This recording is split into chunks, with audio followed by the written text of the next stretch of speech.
CBN Madrugada. Hoje com Andréia Ferreira. Cada vez mais cresce a procura por cirurgia plástica e aumenta também a procura por procedimentos menos invasivos, cuja recuperação seja mais fácil. O lift minimamente invasivo foi um dos tópicos abordados na recente Jornada Carioca de Cirurgia Plástica. É uma alternativa aos procedimentos cirúrgicos mais radicais que traz a jovialidade de volta, promovendo o reposicionamento da musculatura e amenizando a flacidez muscular facial. Sobre o assunto, eu converso com o cirurgião plástico André Matos, com especialização na clínica Ivo Pitangui e residência em cirurgia geral no Hospital Clementino Fraga Filho, da Universidade Federal do Rio de Janeiro e no Instituto Nacional do Câncer. Ele também é membro titular da Sociedade Brasileira de Cirurgia Plástica do Colégio Brasileiro de Cirurgiões. Doutor André, bom dia. Bom dia, André. Obrigado pelo convite. Obrigado por estar falando com vocês e com o ouvinte da CBN mais uma vez. O prazer é nosso. Doutor, esse tratamento é indicado para qual faixa etária e para quem, por exemplo, já fez cirurgia plásticas, esse procedimento também é indicado? Na verdade, esse procedimento é uma evolução natural da cirurgia plástica facial. O que acontece hoje em dia é que as pessoas têm muito pouco tempo de recuperação, têm que voltar rapidamente ao trabalho e também existe uma faixa etária de pacientes mais idosos, acima de 70 anos, e que o procedimento tem que ser também um procedimento de menor porte.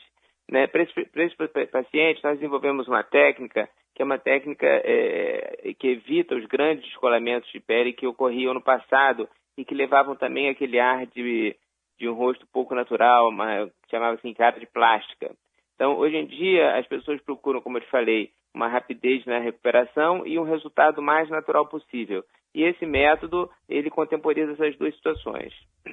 O lift é feito em consultório, doutor, ou precisa de internação?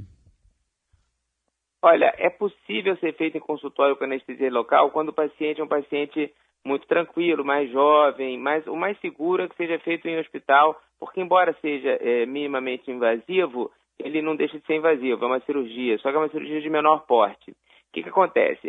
Alguns anos atrás, há 10, 15 anos atrás, achava-se que só a pele, quando tracionava a pele do rosto, aquilo por isso chama lift, né, de elevar, só a elevação da pele faria com que a pessoa ficasse jovem mais tempo. Mas o que observou-se é que essa pele tracionada, ela durava pouco tempo.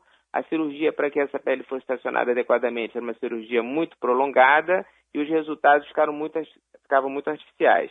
Então, a técnica atual, a gente procura fazer um descolamento menor de pele e uma mobilização da musculatura da face. E o que acontece com o passar dos anos é que o rosto alonga porque os músculos faciais vão cedendo. Então, ao reposicionar essa musculatura, a pele vem junto como um todo. Isso diminui o descolamento, diminui, portanto, os riscos de sangramento, os cuidados pós-operatórios, os resultados ficam muito mais naturais e a paciente pode voltar muito mais rapidamente às suas atividades corriqueiras. E permite também cirurgias em pacientes com mais idade. Exemplificando, eu operei uma paciente na sexta-feira passada com 80 anos de idade, ontem ela esteve no meu consultório super bem. Então, realmente é uma evolução nesse ponto, né, para trazer resultados mais naturais e com uma recuperação muito mais rápida. Você falou desse resultado, assim, muitas vezes artificial. Existe um limite? Porque a gente observa, principalmente, assim, algumas celebridades, que você vê visivelmente essa pessoa passou por cirurgia plástica ou cirurgias plásticas, e aí, em alguns casos, chama a atenção que o rosto não faz parte do conjunto, né? Assim, passa um pouco dessa artificialidade que você citou. Existe um limite para o número de cirurgias plásticas a se fazer, né? Olha, a sua resposta pode ser até a sua pergunta, desculpa, pode ser até uma resposta, porque, na verdade, o limite, ele não só existe, como a partir do momento que você percebe que não há mais um adequado conjunto entre o rosto, que nós estamos falando, com o resto do corpo, acho que começou aí já a passar do limite. Então, esse limite tem que ser determinado pelo cirurgião, negando-se a fazer cirurgias múltiplas em pacientes que não aceitam o envelhecimento, né? Afinal, o envelhecimento é natural, nós temos que envelhecer, né? A outra opção é morrer, então, assim, o envelhecimento tem que ser encarado com naturalidade. Óbvio que a pessoa tem que procurar envelhecer bem, com saúde e também com um rejuvenescimento através de cirurgias plásticas, mas de uma maneira moderada. Na verdade, o que acontece é que as pessoas não aceitam o envelhecimento, muitas delas, e querem resultados impossíveis. E aí acontecem catástrofes cirúrgicas, né? O que a gente vê, na verdade, em alguns casos, são catástrofes cirúrgicas, resultados péssimos e pessoas com um aspecto completamente deformado. Isso, se você procurar na internet, você vai ver várias fotos de artistas que ficaram completamente deformados, né? Não vou citar nomes porque seria antiético, mas pessoas muito conhecidas, né, astros, pop, que ficaram completamente deformados depois de múltiplas cirurgias absolutamente contraindicadas. No caso do lift, ele é indicado para qual situação? No caso de flacidez facial, né? Para os olhos, em qual situação? Que tipo de cirurgia? Exato. Olha só, não existe uma data, uma faixa etária limite, nem para começar, nem para acabar o lifting, né? Como eu falei, tudo isso vai do bom senso do cirurgião e do paciente. Eu tive dois extremos nos últimos 40 dias. Um paciente jovem, homem de 38 anos, que submeteu a um lift facial, que ele tinha um sulco nasogeniano muito marcado, que é algumas pessoas chamam de bigode chinês, e uma paciente de 80 anos, muito saudável, muito bem com a vida e queria estar com um ar melhor, apesar da idade.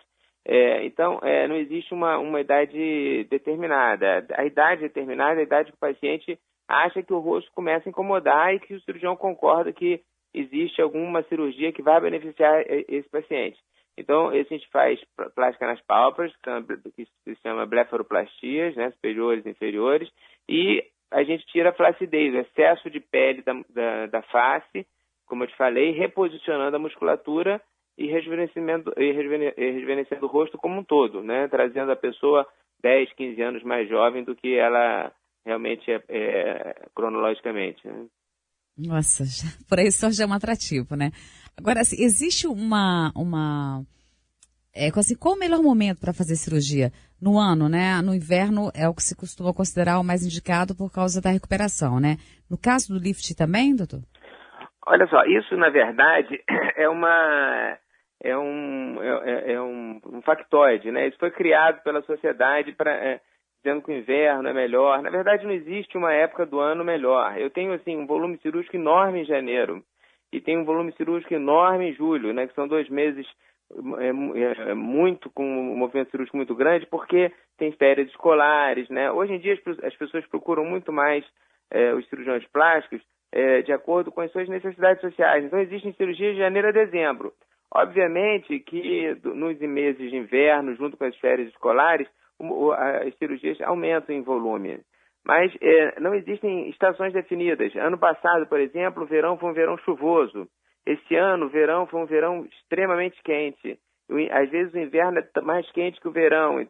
Na verdade, uma pessoa que se propõe a fazer qualquer tipo de cirurgia, ela vai ter que se submeter a um período de recuperação. E esse período de recuperação, tanto no inverno quanto no verão, ela vai ficar em casa, no ar-condicionado. Então, isso é indiferente. Mas, realmente, algumas pessoas ainda acham que no inverno é melhor, mas a estação não altera o resultado. Você pode operar em qualquer época do ano. Os pacientes, né, os candidatos à cirurgia plástica, eles precisam adotar algumas medidas para melhorar os resultados da cirurgia? Algum tipo de prevenção que deve ser tomado antes do procedimento? Você se refere ainda à cirurgia facial apenas, né? No geral. No geral. Bom, na cirurgia facial especificamente, que foi o tópico inicial que nós falamos, limpeza de pele, uso de filtro solar, né, tudo isso é muito importante, né? Em geral, para todas as cirurgias, o importante é ter exames pré-operatórios normais, ou seja, a saúde tem que estar 100%, afinal, nós estamos falando de cirurgia estética, né? Mas cirurgia que não é uma cirurgia absolutamente necessária, ela pode ser adiada, é uma cirurgia eletiva, então tem que ser feita com o paciente em excelentes condições de saúde, sem nenhum tipo de alteração clínica, né? Pressão normal, sem ter diabetes, idealmente com peso próximo do ideal, e especialmente o que a gente tem que evitar é cigarro. O fumo, ele é um inimigo número 1 do cirurgião plástico, porque ele atrapalha demais a cicatrização. O paciente fumante, ele demora mais a se recuperar, a anestesia nesse paciente é mais difícil.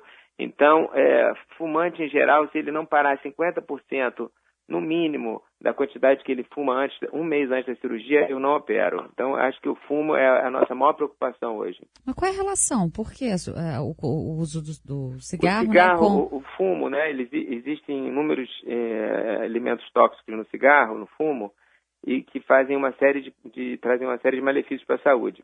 Um desses malefícios, que interfere diretamente com a nossa especialidade, a nicotina. Ela faz uma vasoconstricção dos pequenos vasos, esses vasinhos pequenininhos que a gente não enxerga, que chegam na pele, bem próximo da cicatriz. Esses vasos, vamos dizer, ficam entupidos pela nicotina. Isso faz com que chegue menos sangue, e o sangue é super necessário para a cicatrização tecidual.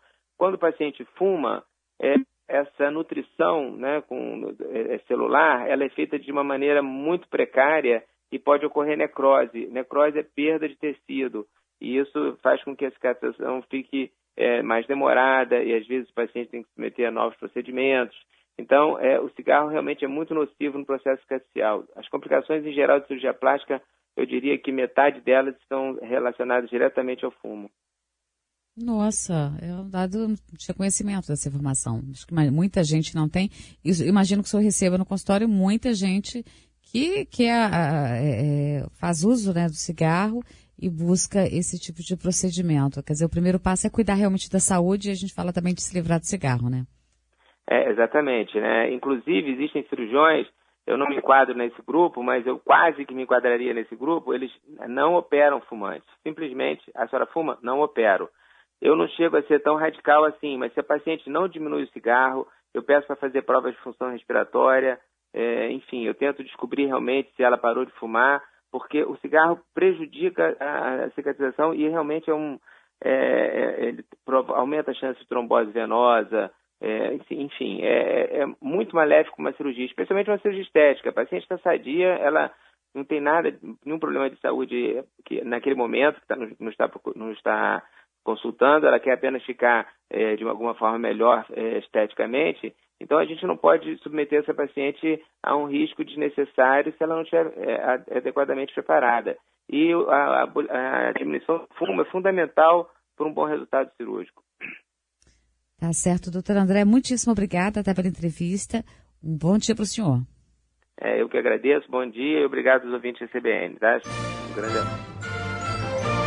Você é cirurgião plástico André Matos, com especialização na clínica Ivo Pitangui e residência em cirurgia geral no Hospital Clementino Fraga Filho, da UFRJ, e no Instituto Nacional do Câncer. Ele também é membro titular da Sociedade Brasileira de Cirurgia Plástica do Colégio Brasileiro de Cirurgiões.